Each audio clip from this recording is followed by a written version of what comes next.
How brutal is brutalism? And is there reinforced concrete in heaven?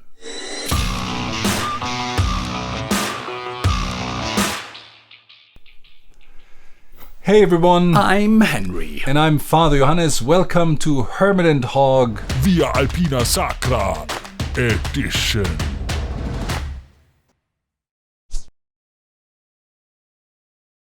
Trieste was next, and of course I visited a few churches there.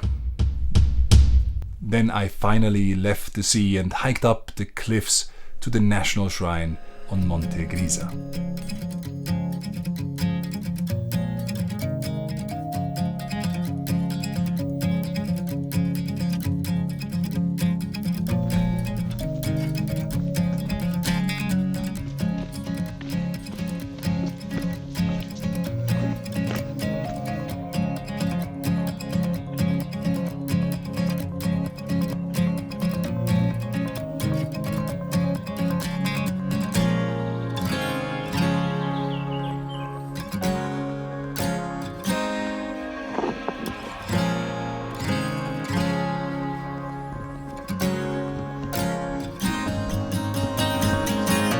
A modern building.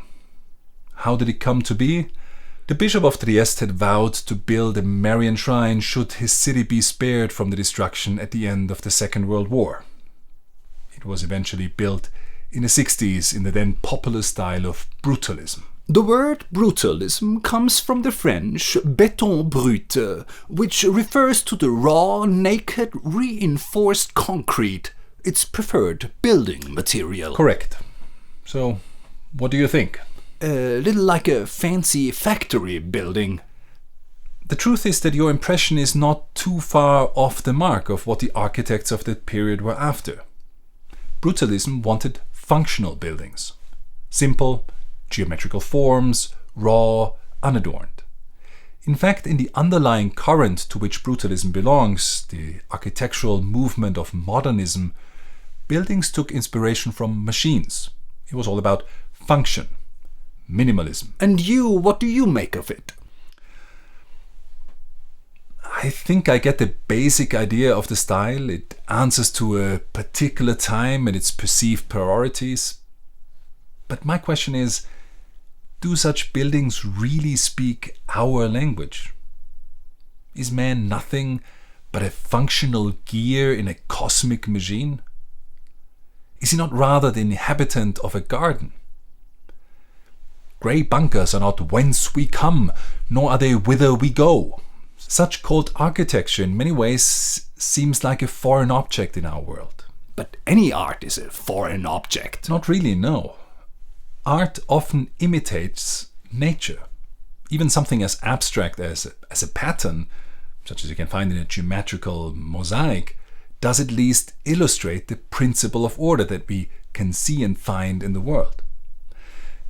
A building such as the church on Monte Grisa, in its bareness and nakedness, is unorganic and unaccommodating.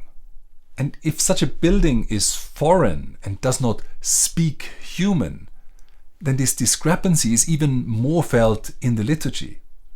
I'm not talking about adding a few golden angels. I'm also not advocating a classicistic style that is exactly how a church has to look like. History has seen many different artistic styles. But I do think that those churches that work also have things in common. For there are a few criteria which make or break a church building worthy of the name. The first and most important I find to be verticality. Verticality means that a church building has to draw those who enter it upwards. Because Mass, by its very nature, is not just something people do under a roof. Mass is the participation in the heavenly liturgy. A church building is therefore an antechamber or an extension of the heavenly Jerusalem. Of course, you can celebrate Mass in another clean or dignified location. But if you build a building for that very purpose, then build one that is recognizable as a portal to the heavenly city.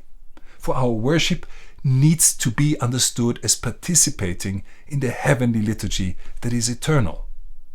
And I fear that we are at risk of losing exactly that understanding. Before we started recording this, I showed you an image of a brutalist church I saw on Reddit. You recall? I mean, read the comments. The church Sauron frequented as a child.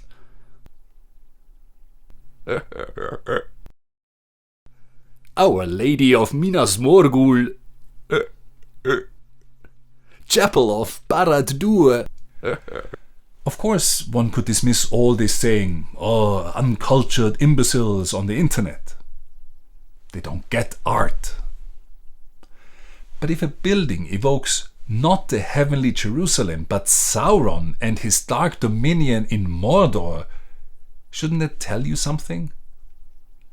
Verticality means being ordered to the heavenly Jerusalem, and that reference should be the cornerstone of a building made for liturgy. A second important principle of Christian church architecture is the incarnation.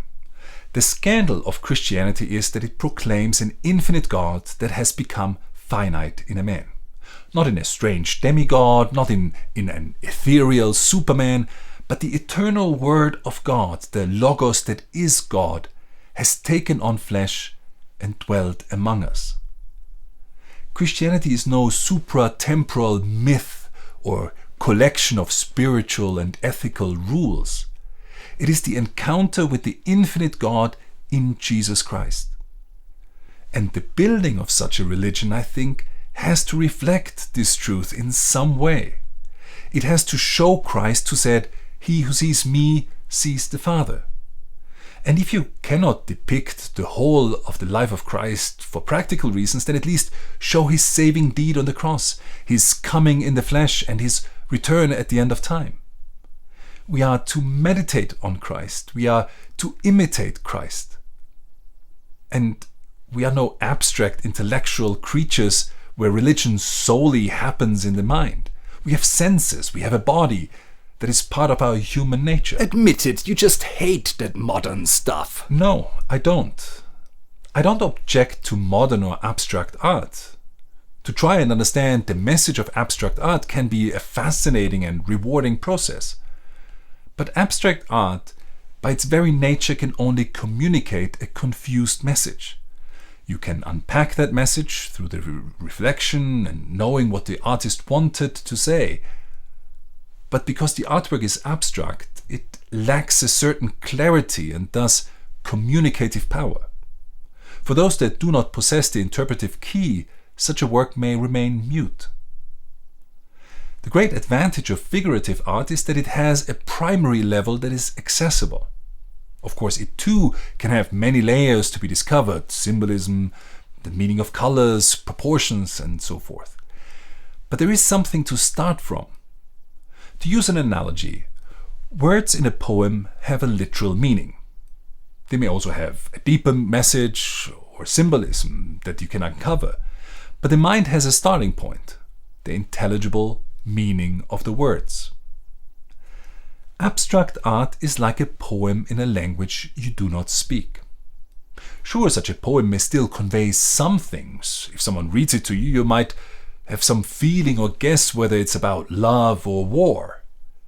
But to uncover its actual meaning, you need someone to translate it. That is an exciting venture in a museum, reading the explanation and biographical information about the artist. But the church pews are not populated by art critics, intellectuals, and those who think they are intellectuals. People that enter a church are from all walks of life. Having something tangible that speaks their language is crucial. I mean, think about the whole idea of sacraments. Why did God leave his church with sacraments? Because it corresponds to human nature and our mode of knowing, that we have visible signs for invisible realities.